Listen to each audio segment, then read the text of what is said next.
Hopefully, by now you understand exactly how important your choices are, even those that seem significant when compounded can make an extreme impact on your life. We've also discussed the fact that you are 100% responsible for your life. You alone are responsible for the choices you make and the actions you take. That said, you must also realize your choices, behaviors, and habits are influenced by very powerful external forces. Most of us aren't aware of the subtle control these forces have on our lives. For you to sustain a positive trajectory toward your goals, you'll need to understand and govern these influences. This is to ensure they support rather than derail your journey toward success.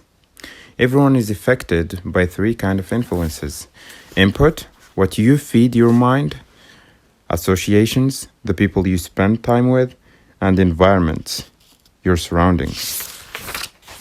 Input: garbage in, garbage out.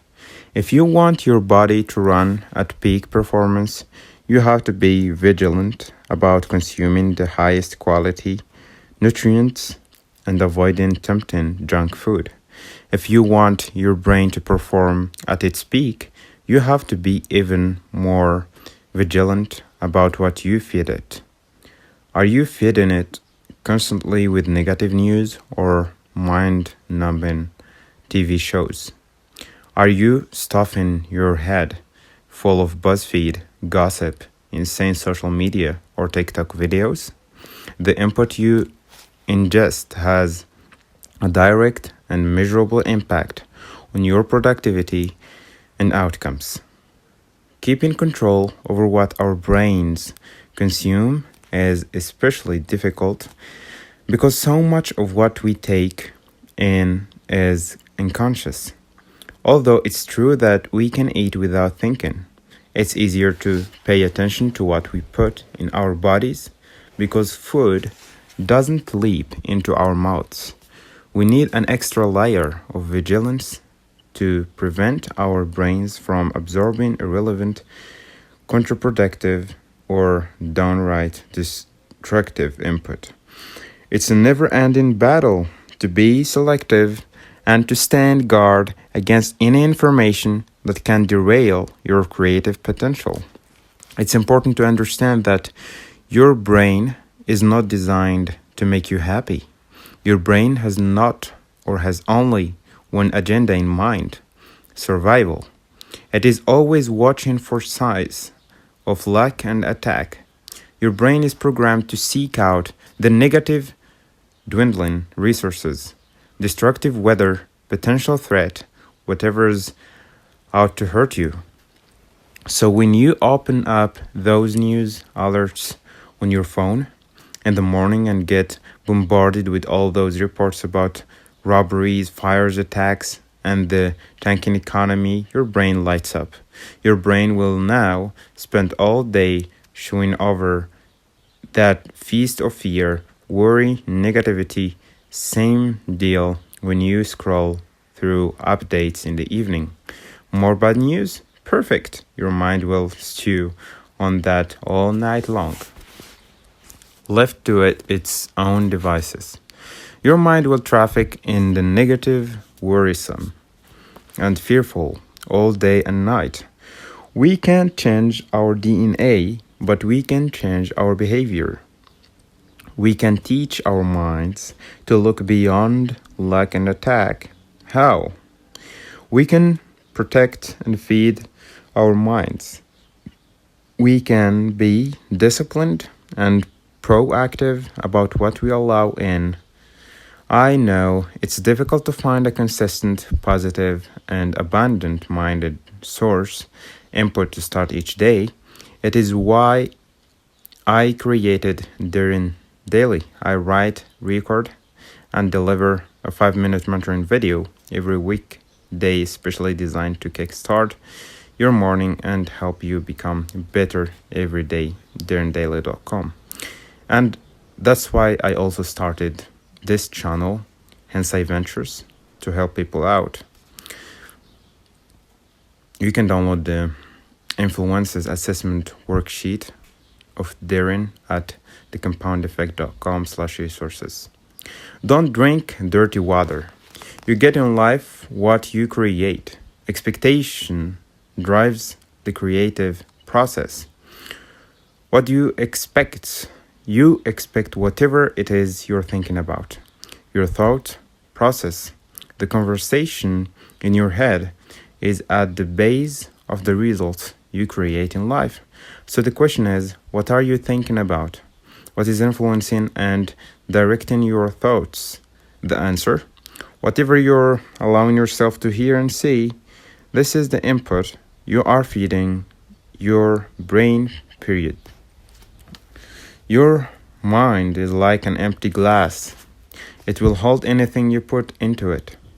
You put in sensational news, salacious headlines, talk show rants, and you're reporting dirty water into your glass. If you've got dark, dismal, worrisome water in your glass, everything you create will be filtered through that muddy mess, because that's what you'll be thinking about. Garbage in, garbage out. All that drive time radio yak about murders, conspiracy, deaths, economy, and political battles drives your thinking process, which drives your expectations, which drives your creative output.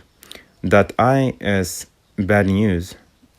But just like a dirty glass, if you flush it with clear water under the faucet long enough, eventually you'll end up with a glass of pure, clean water. What is that clear water? Positive, inspirational, and supportive input and ideas. Stories of aspiration. People who, despite challenges, are overcoming obstacles and achieving great things. Strategies of success. Prosperity, health, love, and joy. Ideas to create more abundance, to grow, expand, and become more. That is why I work so hard to deliver Darren daily, each workday. I want to provide you with those examples and stories and the key takeaways you can use to improve your view of the world, yourself, and the results you create. And that's my goal too, by the way.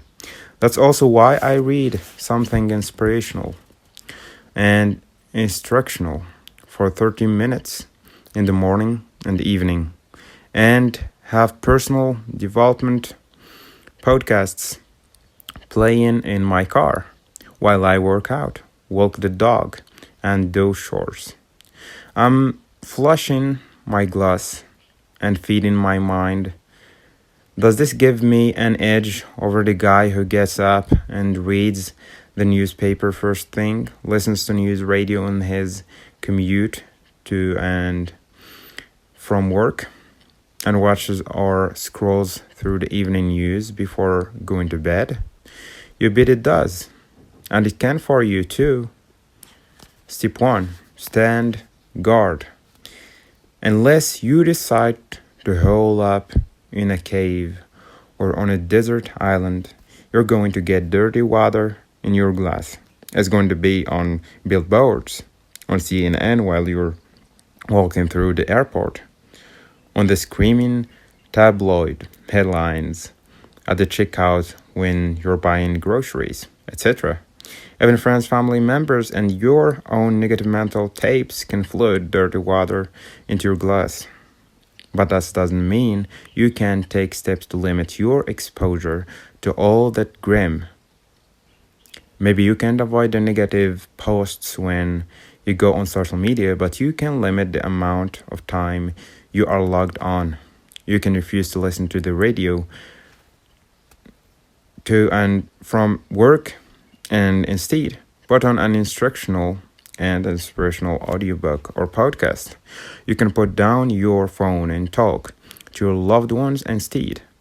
You can press play on those show recommendations you feel are truly educational and life affirming, and speed through the commercials aimed at making you feel indicate or lacking unless you buy more crap.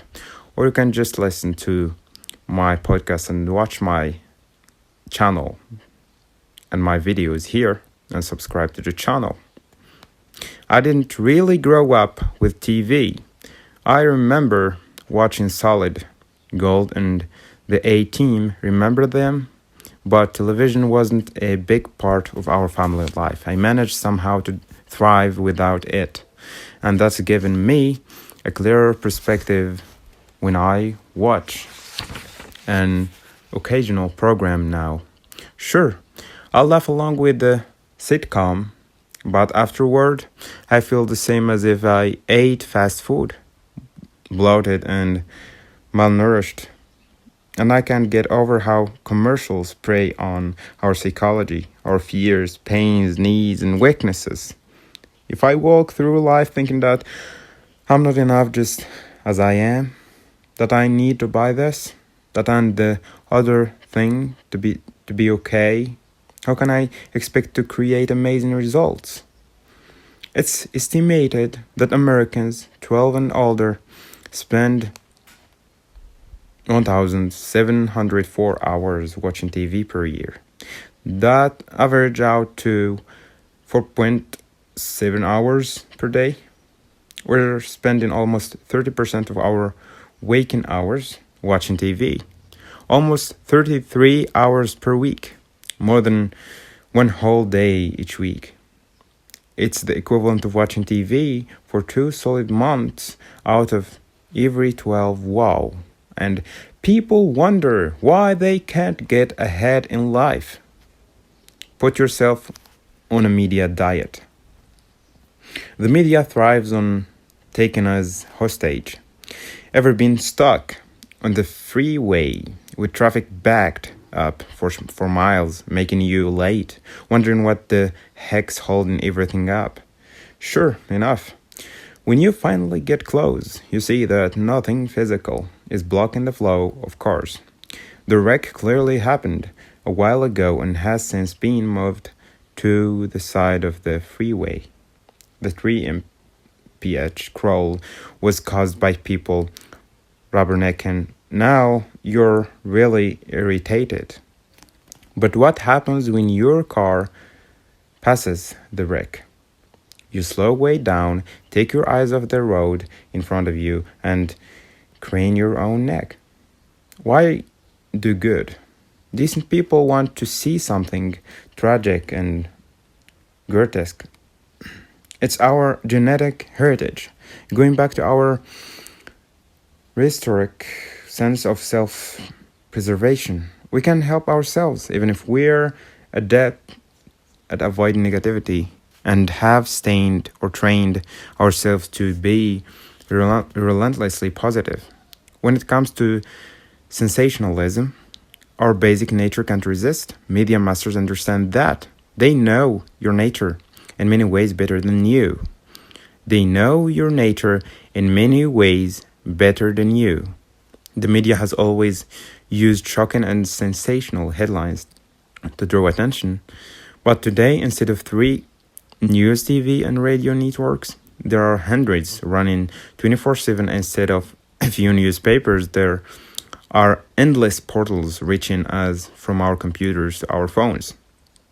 The competition for our attention has never been bloodier, and the media jockey's continually up the ante in shock value. They find a dozen or so of the most heinous, scandalous, criminal, murderous, bleak, and horrid things that happen in the world each day, and parade them through our papers, news channels, and the web over and over. Plus, nowadays, anyone with social media handle can choose to share, spread, and pass on negative stories with a quick click of a button.